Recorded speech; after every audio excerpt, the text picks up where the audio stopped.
What I'd like for you to do right now, I want you to think about your dream, because I'm in a room full of dreamers.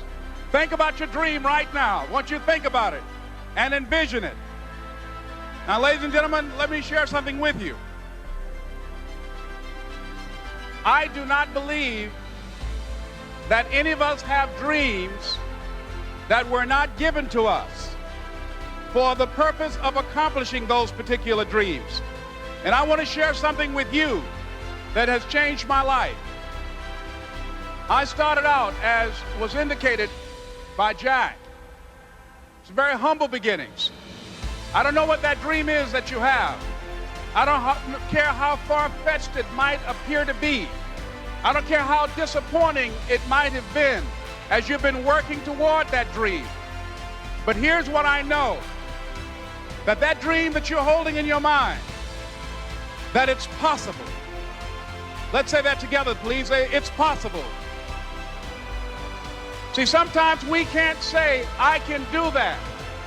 But what we can say, that it's possible that I can have my dream as we run toward it, as we work on it day in and day out. No one, ladies and gentlemen, could have convinced me when I started out just over 6 years ago, working on my dream. And I want you to think about whatever your dream is, because I was willing to take a chance. And most people won't do that. Most of the people that you talk to try and bring them into the business, these are not risk takers. Most people have done all that they're ever going to do. They raise a family, they earn a living, and then they die. But people who are running toward their dreams, life has a special kind of meaning.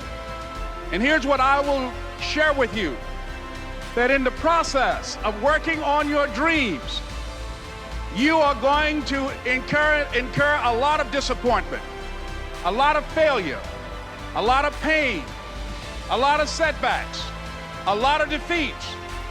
But in the process of doing that, you will discover some things about yourself that you don't know right now.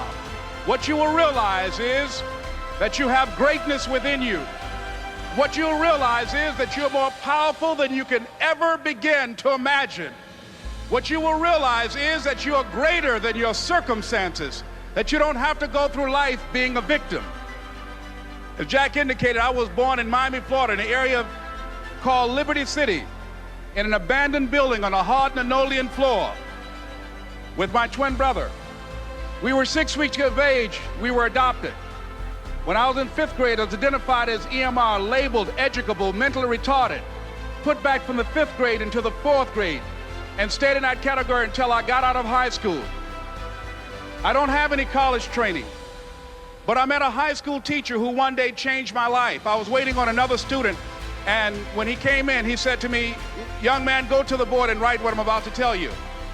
And I said, I can't do that, sir. He said, "Why not?" I said, "I'm not one of your students." He said, "It doesn't matter, follow my directions now." I said, "I can't do that, sir." He said, "Why not?" I said, "Because I'm educable, mentally retarded." And he came from behind his desk and he looked at me. He said, "Don't ever say that again. Someone's opinion of you does not have to become your reality."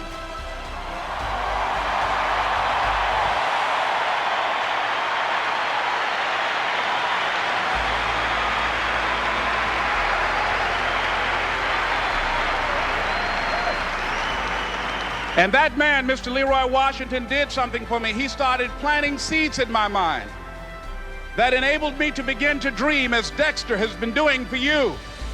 And ladies and gentlemen, I started working on my dream. And most people don't work on their dreams. Why? For many years I didn't. One is because of fear. The fear of failure.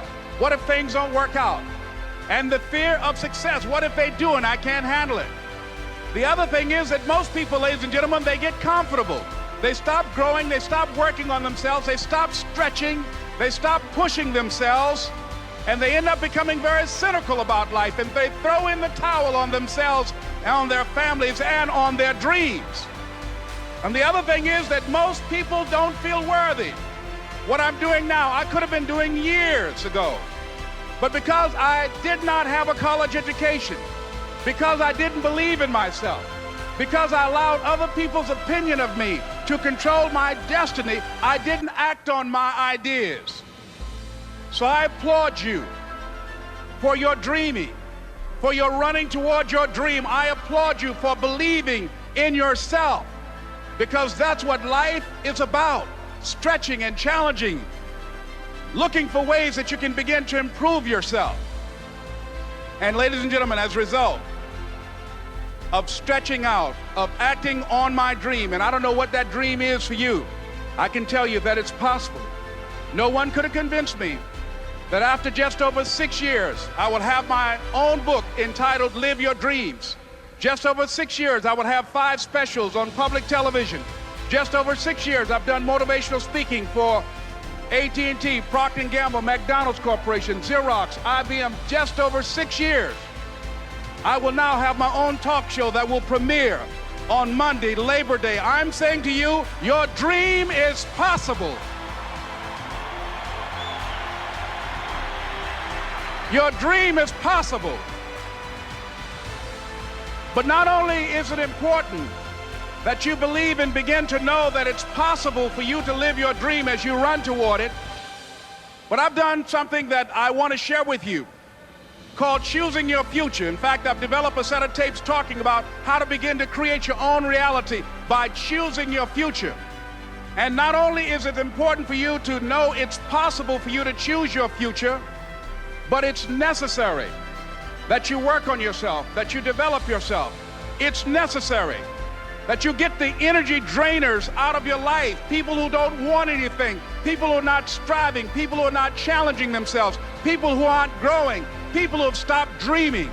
It's necessary that you align yourself with people and attract people into your business who are hungry, people who are unstoppable and unreasonable, people who are refusing to leave life just as it is and who want more. My mother used to say, birds of a feather flock together. If you run around with losers, you will end up a loser. It's necessary that you get the losers out of your life if you want to live your dream.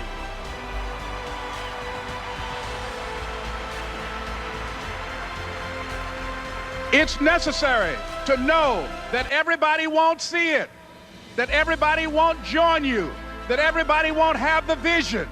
It's necessary to know that a lot of people like to complain, but they don't want to do anything about their situation, that you are an uncommon breed. You know, you have to know within yourself that I can do this. Even if no one else sees it for me, I must see it for myself. That's necessary. It's also, ladies and gentlemen, necessary that you be creative when you're working on your ideas, that you understand the importance of changing up, of readjusting your strategies. Many times we can have a great idea, but if you're not advancing it in the right way and things don't happen, you become discouraged and think the idea doesn't work. No, that's not true. It's necessary that we become creative. I remember when I was in New York walking down the street, and a guy approached me and said, "Hey, mister, can I shine your shoes?" And I said, "No, I'm in a hurry. I don't have time." I kept walking. Someone else said, "Hey, man, your shoes look clutty. May I shine your shoes?" I said, "No, I don't have time. I'm sorry, I'm busy." And I was walking faster, and many people solicited me for my business. And then finally, a young man stepped in front of me, and he said, "Excuse me." And he started counting, 97, 98, 99, 100. He said, "Sir?" I said, "Yes." He said, "Come here, please." I said, "What is it?" He said, "Today is my birthday. And every year, just to thank God for another year of life, the 100th person who passes my shoe shine stand, I offer them a free shoe shine. Would you give me the honors?" I said, "Why, sure." I got up on the shoe shine stand, George, and I sat there and he shined my shoes diligently. And when I got down, I looked at them, they were sparkling. And I was walking away and I said, "Thank you." And I stopped, I said, "Excuse me, but how much do you usually charge?" He said, "Only $2. I said, "I tell you what, today's your birthday. Here's $5, keep the change." He said, "Thank you." As I was walking away, looking in the opposite direction of other people coming, he started counting again. 97, 98, 99, 100.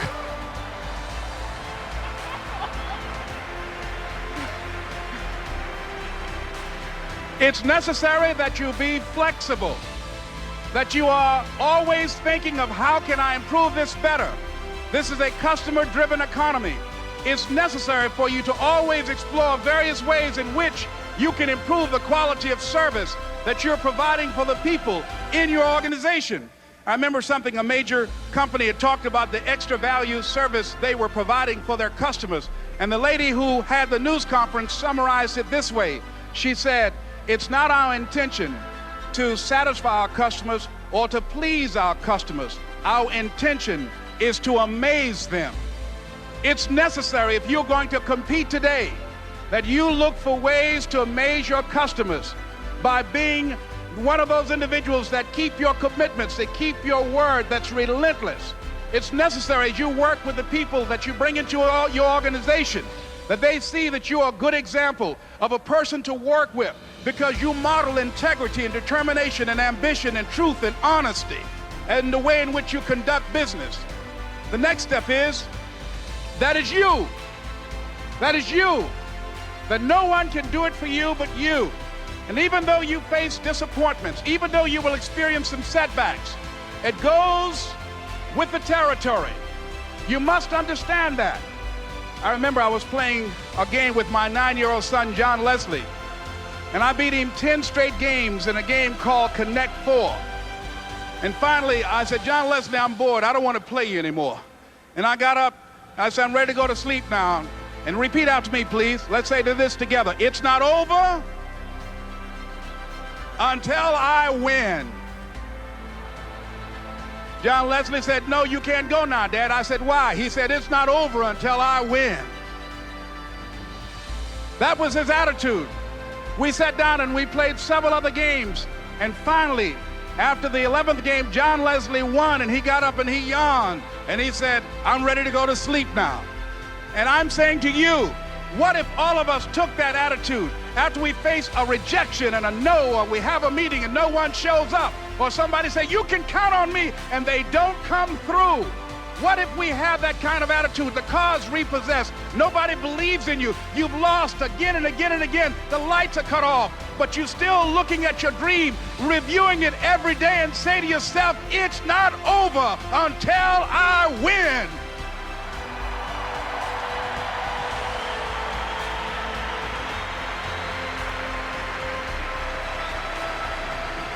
Life will yield to you. Now here's the next step. Repeat after me, please. It's possible. I can live my dream. It's necessary. I work on myself. Surround myself with winners. Become creative. It's me. I've got to make it happen. It's not over until I win.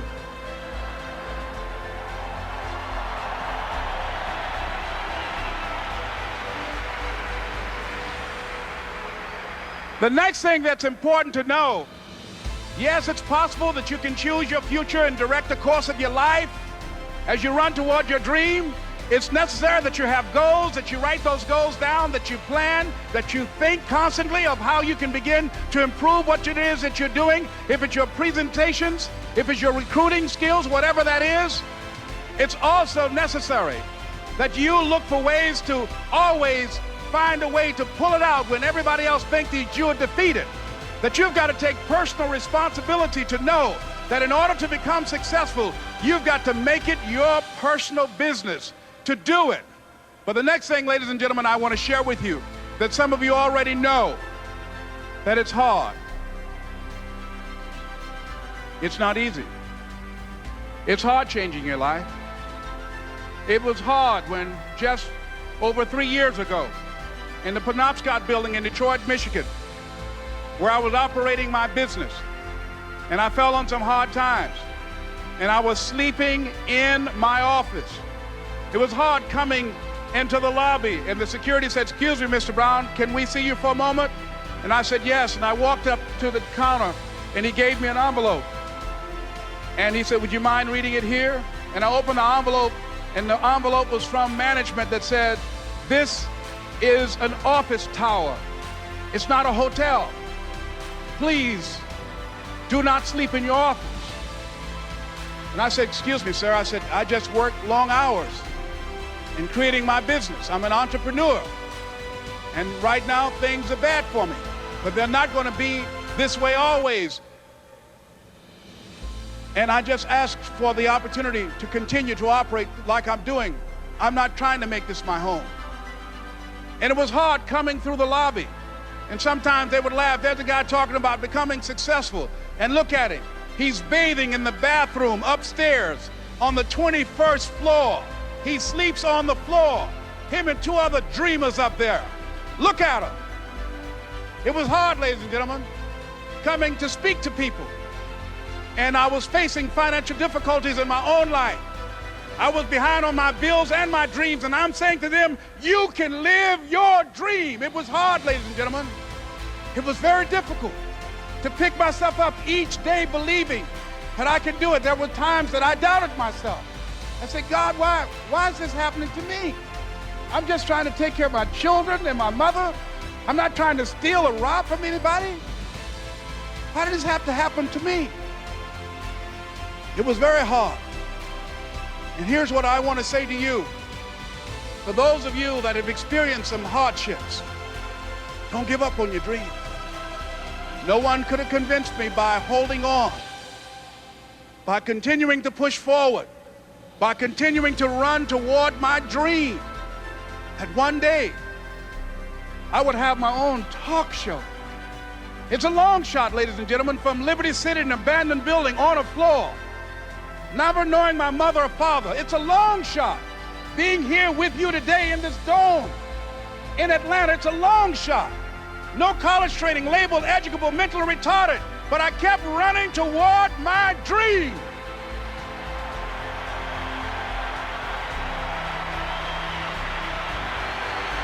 Don't stop.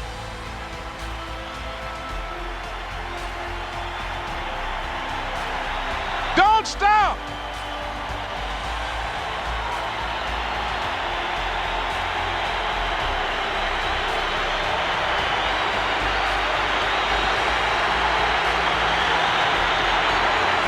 Don't stop running toward your dream.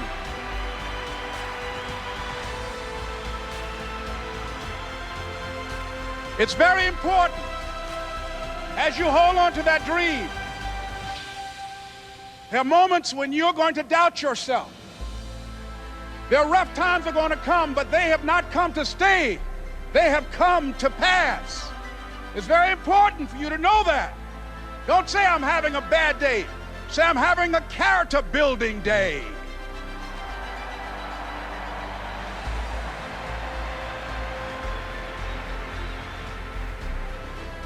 It's very important for you to believe that you are the one to make this happen. I remember this high school teacher, Mr. Leroy Washington, at the end of school one June, it was just a few days before we were supposed to leave, and I just got my report card, and it indicated that I'd failed history, and I'd failed English, and I would have to go to summer school.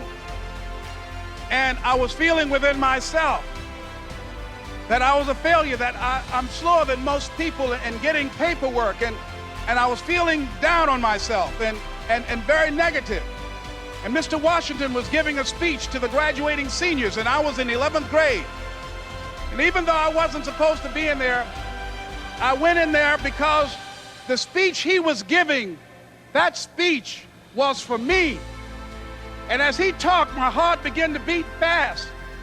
Tears began to run down my eyes, and I was in the back just listening to him because he said, and he was a very dramatic man. I still talk to him to this day. He said, as graduating seniors of Booker T. Washington High School, I want you to know that you're blessed and highly favored, and that as you go toward the future, begin to know that you have greatness within you. And if just one of you here begin to envision yourselves as being blessed and highly favored to reach your goals, if just one of you capture the essence of what that means, that you have greatness within you and a responsibility to manifest that greatness, that you can make your parents proud, you can make your school proud, you can touch millions of people's lives, and the world will never be the same again because you came this way. And the students gave him a rousing standing ovation. And as he left the auditorium, I ran down the steps and I caught him in the parking lot. I said, Mr. Washington?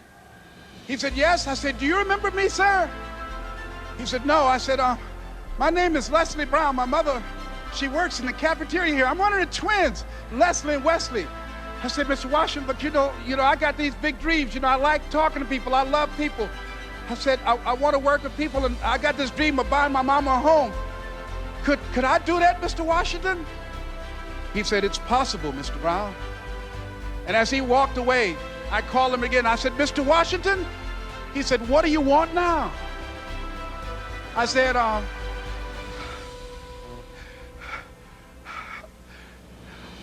the one, sir. I said, I'm the one. You remember me, sir. I'm Miss Mamie Brown's boy. I'm the one. I'm the one.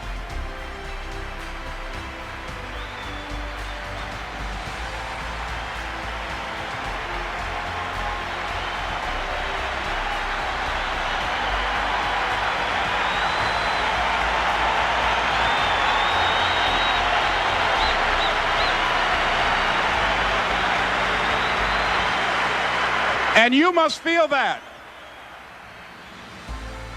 that's why you're here, because you are the one. And I remember when PBS first played one of my specials called You Deserve, one Sunday afternoon in Miami, Florida. I had some friends call him to tell him to tune in. And he watched the program. He called me in Detroit, and I answered the phone. I said, hello. He said, may I speak to Les Brown, please? I said, who's calling? He said, you know who this is. I said, oh, Mr. Washington, it's you. He said, you were the one, weren't you? I said, yes, sir. He said, and you were so crazy. I said, I know, but I'm rich now.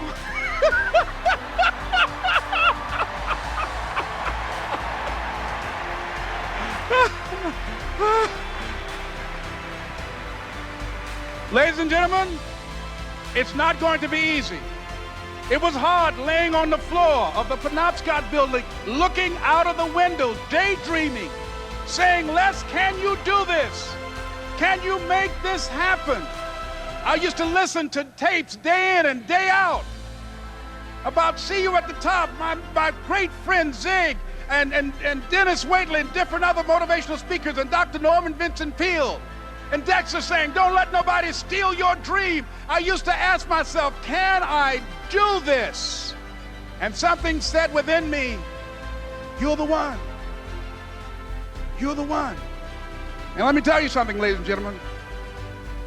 While you're here, and before you go back home to your respective cities and communities, write down at least 5 reasons on why you deserve your dream, on why you won't give up, what's going to make you unstoppable, why you must be unreasonable, because logical, practical thinking says you can't do it today. But if you want to produce unreasonable results in your life, like living your dream and taking charge of your destiny, you've got to be an unreasonable person. You've got to be an uncommon person. So write down the reasons of why you're here. My first major goal was to buy my mother a home. And let me tell you something, ladies and gentlemen. What will reasons do, Les? Nietzsche said, if you know the why for doing, you can endure almost anyhow. What do you mean by that? If you know why you're doing something, when the hard times come, and they're going to come, when the disappointments and the rejections come, and they're going to come by the truckloads, your reasons will be your rod and staff to comfort you, to pick you up. Once again, I got a saying on one of my tapes, if life knocks you down, try and land on your back, because if you can look up, you can get up. Let your reasons get you back up.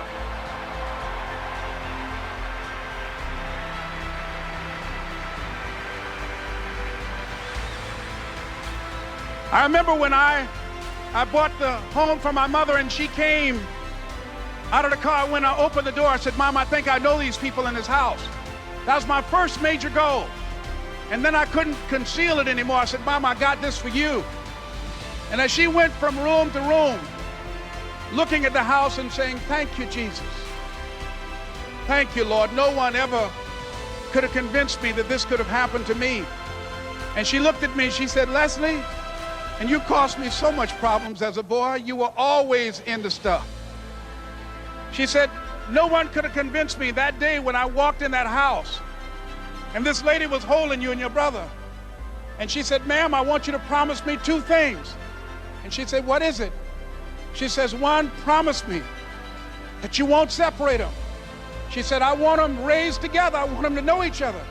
I got pregnant while my husband was away in the war, and I can't keep them. Promise me that you won't separate them. She said, I promise I won't. I've never had children. I promise I won't separate them. And she said, promise me that you'll never tell them about who I am, because if my husband ever found out, he would kill me. She said, I promise. And she said that she gave them to us, and she kind of cried, and she was walking out the door, and she looked at my adopted mother. She said, remember, don't you separate them. She said, I swear to God, I won't separate them. I'll keep them together.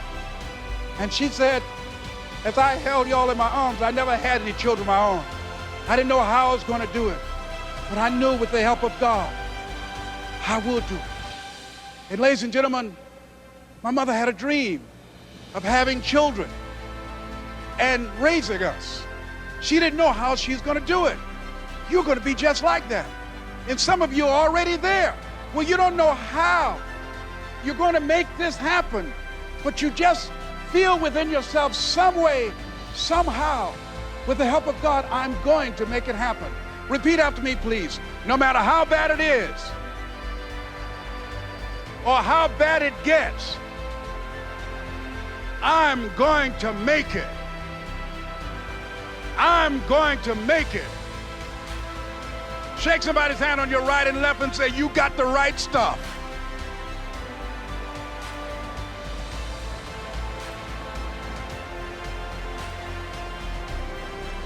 So yes, it's possible for you to live your dream.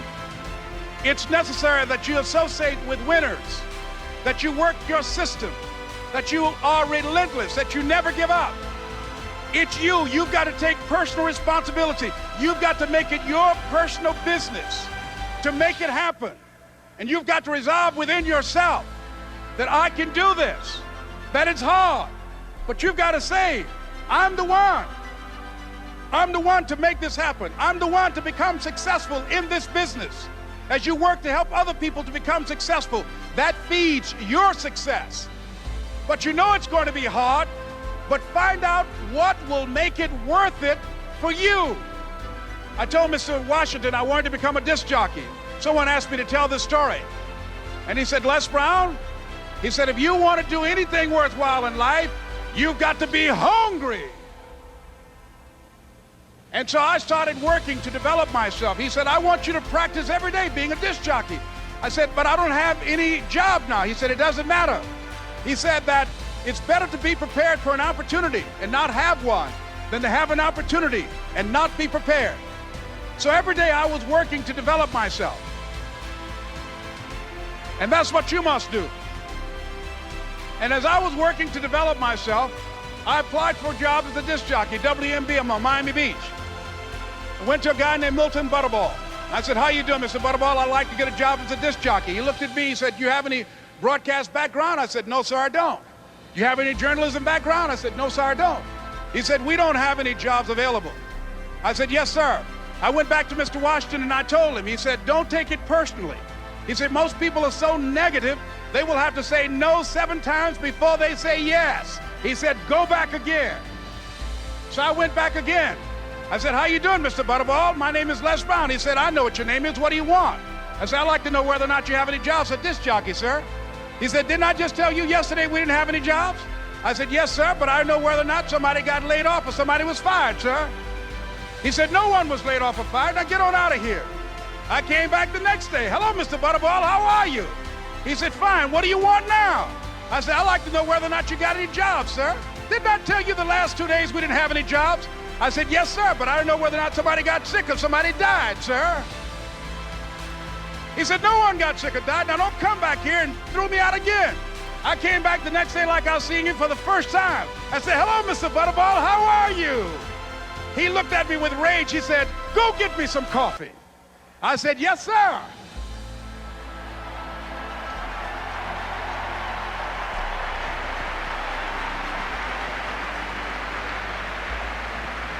And I went to get him some coffee. After a while, I would get their lunch and dinner, and I would go in the control rooms and take the disc jockeys their food, and I would not leave until they would ask me to leave. Then they started trusting me to pick up entertainers that came to town. Entertainers like the Four Tops and the Temptations and Donna Ross and the Supremes. I would drive them all over Miami Beach in the disc jockeys' big long Cadillacs. I didn't have any driver's license, but I was driving like I had some.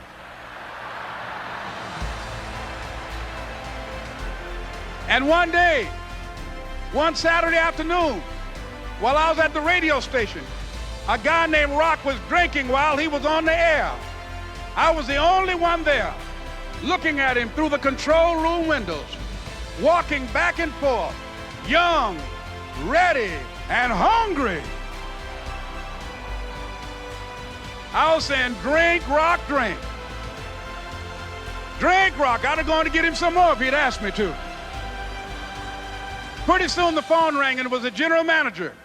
And I answered the phone. I said, hello? He said, Les, this is Mr. Klein. I said, I know. He said, Rock can't finish his program. I said, I know. He said, would you call one of the other DJs in? I said, yes, sir. I hung the phone up. I said, now he must think I'm crazy. I called my mom and my girlfriend, Cassandra. I said, y'all turn up the radio and come out on the front porch. I'm about to come on the air.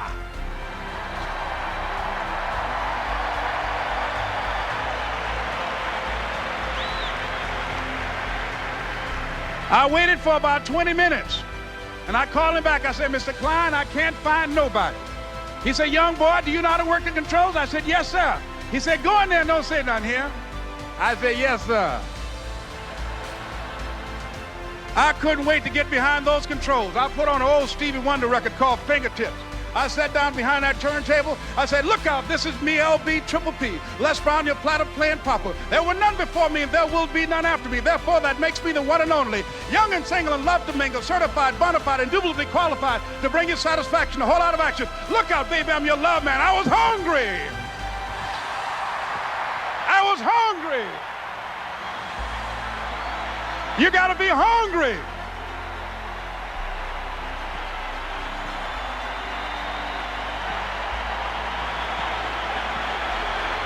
You gotta be hungry.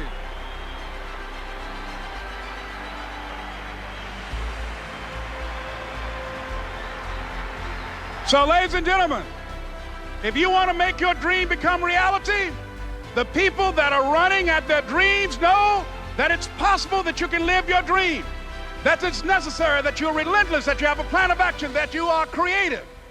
The people that are living their dream are finding winners to attach themselves to. The people that are living their dreams are the people that know that if it's going to happen, it's up to them. And they're resolving within themselves, it's not over until I win. The people that are running after their dream know they're going to have hard times. They keep on running because they're saying within themselves, I'm the one, I'm the one. No matter how bad it is or how bad it gets, I'm going to make it. The people that are running after their dreams are the people that are hungry. Shake somebody's hand on your right and left and say, you gotta be hungry.